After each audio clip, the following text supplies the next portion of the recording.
Hey guys, it's the TMI Queen. It is a beautiful sunny day outside and I'm definitely going to go take advantage of it before I go to work today. It's probably one of the last ones we're going to get for a really long time according to what the forecast is telling us.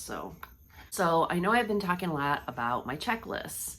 The checklists are like a way to kind of keep me on task and also make me feel like I accomplished something. So Wednesday, I had every intention of doing something on that list, but it ended up I didn't do anything on that list. And the reason why is because it took me almost a full hour to get my grocery list compiled and the order put in. So I felt like that was an accomplishment in and of itself.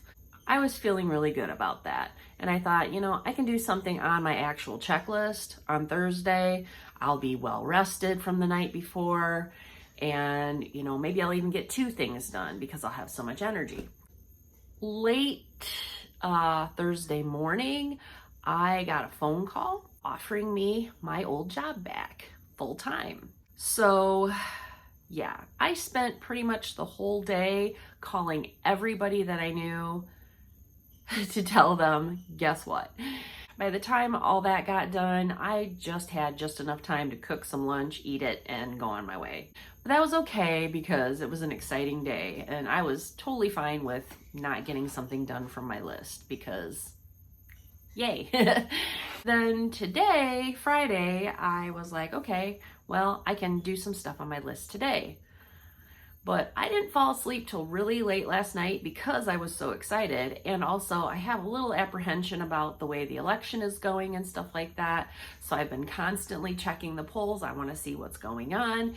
And so I ended up waking up way earlier than I ever intended to this morning. I'm a little tired. I'm a little run down. But today is the last day I have to do a physically demanding job, and you have no idea how happy that makes me. Yes, it's going to kill my exercise. I don't care.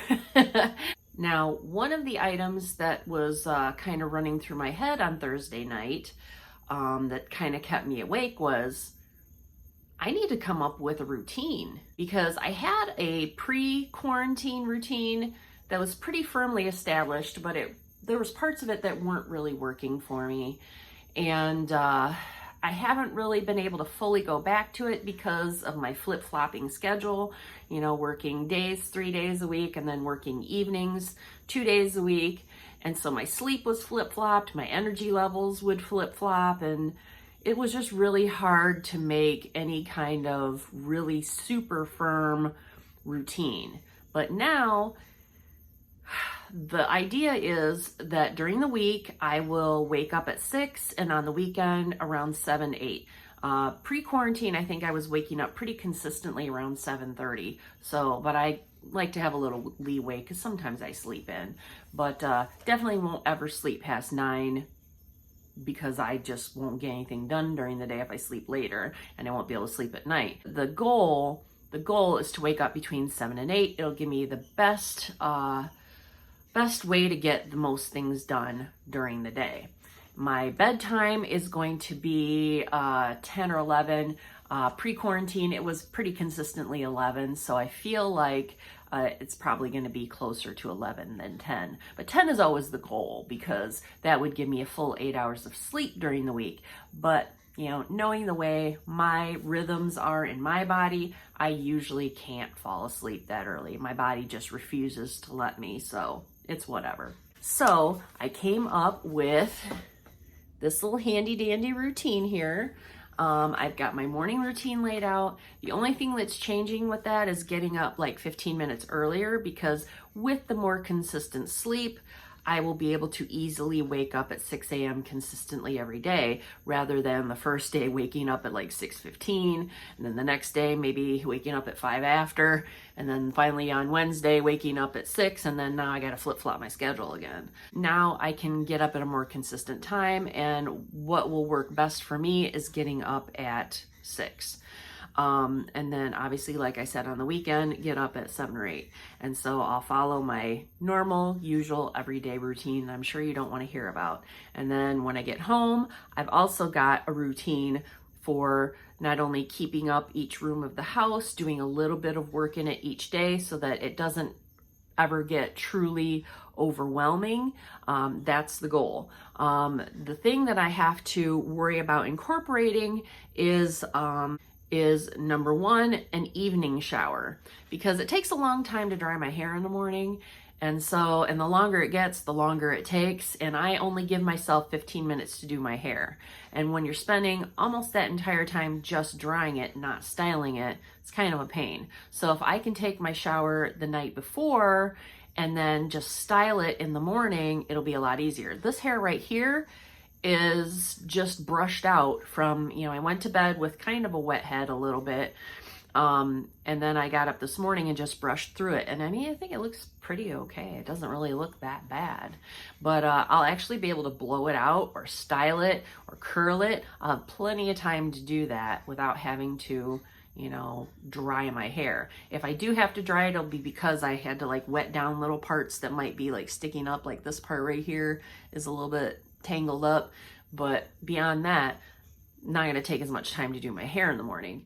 The other thing I have to incorporate into my evening routine is exercise, because obviously I won't be doing a physically demanding job. Therefore, I won't be getting 20,000 steps a day like I do when I work my physically demanding job.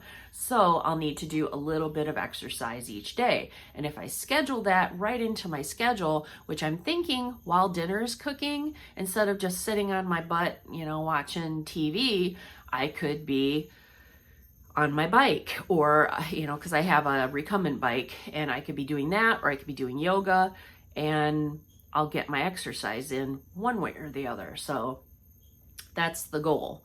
The other thing I need to look at now on my weekly routine is when am I going to have my groceries delivered? Because right now I do Thursday morning, but obviously won't be able to do that because I'll be at work. Which means either I'll have to switch to like Saturday or Sunday morning, which weekends can be hit and miss because a lot of Shipt shoppers don't want to work on the weekends. So trying to find someone that will deliver my groceries on a Saturday or Sunday morning can be a little problematic. The other problem is in the evenings, it's a little hard to get deliveries out here because I live just adjacent to the bad part of town where we have gang and drug activity. It's not in my neighborhood personally, but it's really close to where I live. And so people just assume I live in that part of town because they don't know the area all that well, and they just refuse to deliver after dark. So if I do get something, it needs to be delivered before it gets dark. Otherwise, chances of me getting it are pretty slim. There's a few shoppers that know who I am, that I've been doing it for so long now. And so they're comfortable coming out here. They're like, oh, it's not that bad when they come to deliver. And I'm like, I know, I mean, I understand, I get it, but yeah. So that is going to be one of my challenges. I don't want to go back to shopping in person. I still don't feel comfortable doing that. I would rather just have someone else do it. I get sick too easy. I'm a little bit immune compromised. I've got a vitamin D deficiency. I have, my immune system is just, it's always been crap, but as I get older, it gets even crappier. So I really don't want to be out around people any more than I absolutely have to. That being said, this brings me to a new set of checklists, like doing my daily checklist. Those task lists are going to be a little bit more problematic because I will have to incorporate that into my evening routine. Will I have the energy to do those things? I hope so. Otherwise, those are going to be weekend task lists. And I really don't want to spend my whole weekend doing a lot of stuff, but I've spent this whole time during the quarantine era getting caught up on a lot of stuff. I probably can save a lot of it to the weekend.